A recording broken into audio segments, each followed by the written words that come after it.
What's up guys, my name is Stoody and I'd like to welcome you all back to another video, and in today's video I'm going to be doing another story time video. I honestly have lost count of how many story times I'm up to. I believe this is number 11 or 12, something like that. But anyway, with the new AFL game quickly approaching, I just want to talk about, the previous AFL game, AFL Evolution 2. So for those of you who don't know, I was the number 1 ranked player in the world on AFL Evolution 2.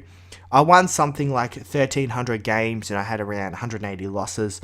A lot of those losses though are fabricated, so it's probably more around like well over 1,400 wins and about 100 losses, maybe even less than that. But that's just a little bit of an estimate of what it really was, due to the connection interruption glitch coming into effect quite a lot.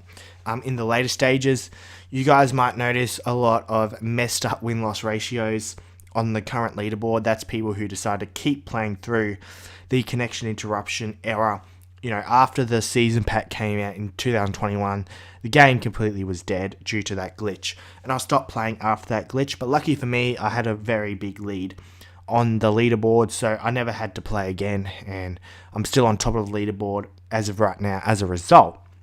So basically, I do plan on trying to get number 1 in the world on AFL 23 if, Big Ant don't fucking blacklist me. But anyway, I'm going to be talking about how I got number 1 in the world on AFL Evolution 2. So basically, you guys might remember the release back in 2020. It was right in the middle of COVID. So they came up with a fucking bullshit excuse that you couldn't buy the game in a store, or for some reason on the PlayStation Store. It got delivered, right? Now, the people that got the game delivered first, obviously, were the big YouTubers, of course, because they would have made them a priority, so they got an advantage. So basically, it was all about luck. Now, for me, I was more focused on views and subscribers at the time. This was on my previous channel. And when the game didn't come to me on the Thursday when it got released, it didn't come on the Friday either. I knew this was big trouble because there's no way the game's coming during a weekend. So I get the game Monday about 1 PM. I'm pissed because not only am I like 200 games behind first on the leaderboard, but also I've missed out on all the views and subscribers because there wasn't a whole lot of views and subscribers, nowhere near as much as AFL Evo 1 due to COVID. Everyone had pretty much lost interest. So basically, I was stuck with maybe 40 viewers in my live stream when I first streamed the game.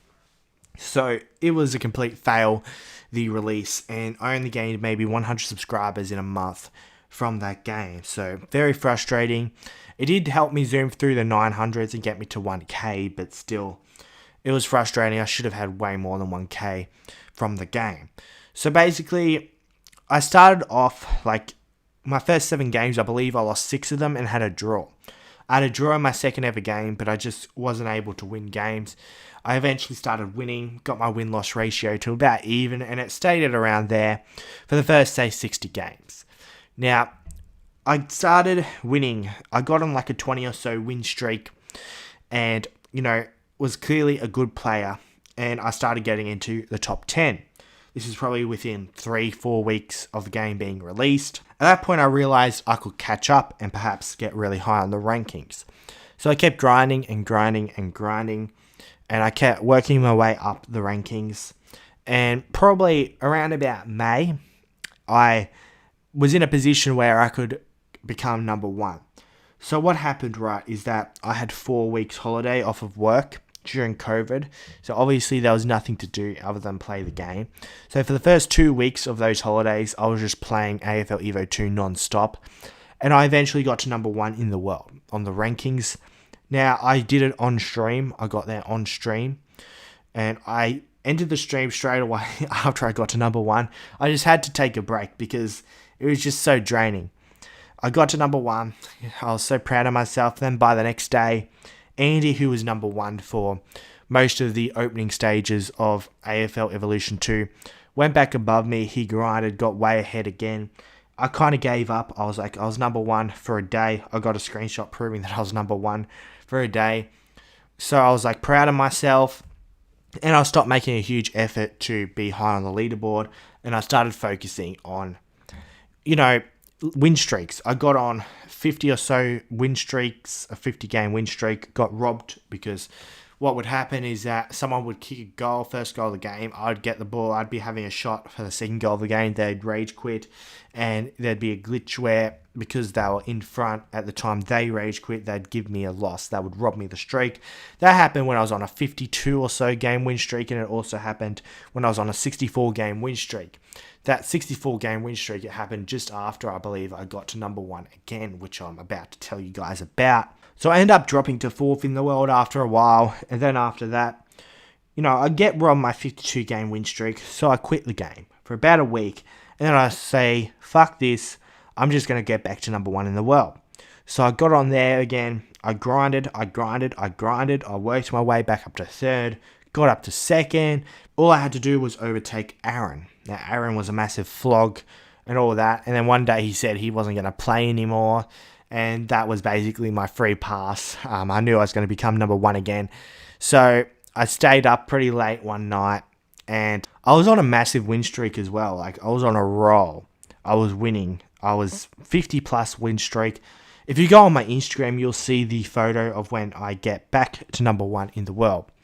It's probably around September, October 2020 at this point.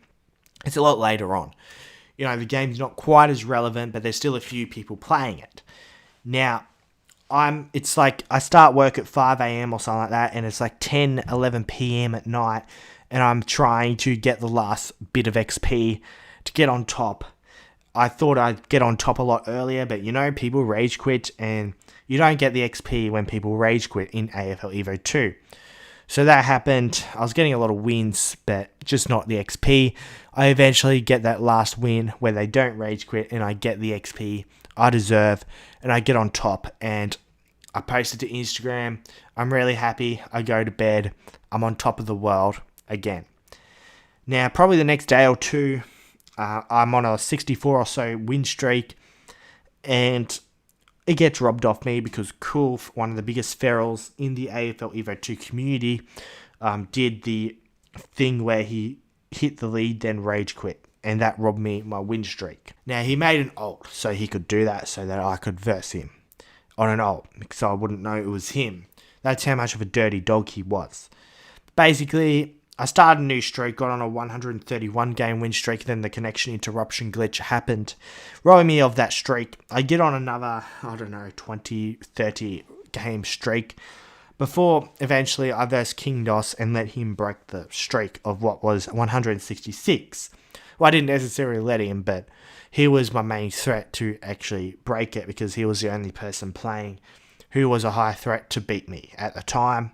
So I gave him the opportunity, and he got the job done. Now, by that point, I had basically gotten myself a big enough lead on there, and I did plan on playing it every now and then still, but then the season pack came out, and the connection interruption glitch became a regular thing. It would happen 4 or 5 times a game, so after every game, even if you get a win, you'll end up with 4 or 5 losses every game. That's why the win-loss ratios now, from people who are playing after that period, is so fucked up. So I stopped after that because I did not want to ruin my win-loss ratio. That glitch never got fixed. It's still a glitch to this day. So that's how I got to number 1 in the world on AFL Evolution 2. A lot of grinding and a lot of winning had to be done. So yeah, I'm going to try my best to do the same thing on AFL 23. We'll just have to wait and see. Hopefully the Ultimate Team doesn't completely ruin online, which I'm pretty sure it will. But anyway, I hope you've enjoyed this video. Don't forget to subscribe, like, and comment to more content like this. Be sure to join my Discord server. It is called Australian Sports Community. Link to that is in the description. Also, be sure to subscribe to my second YouTube channel. It is called Stoody Archives. Link to that is also in the description. Also, be sure to follow me on my other social media accounts. I have Instagram, I have Twitter, and I also have TikTok. The username for all of those is StoodyYT, and links to all of those will also be in the description. I hope you've had a good day, and I'll see you all in the next video.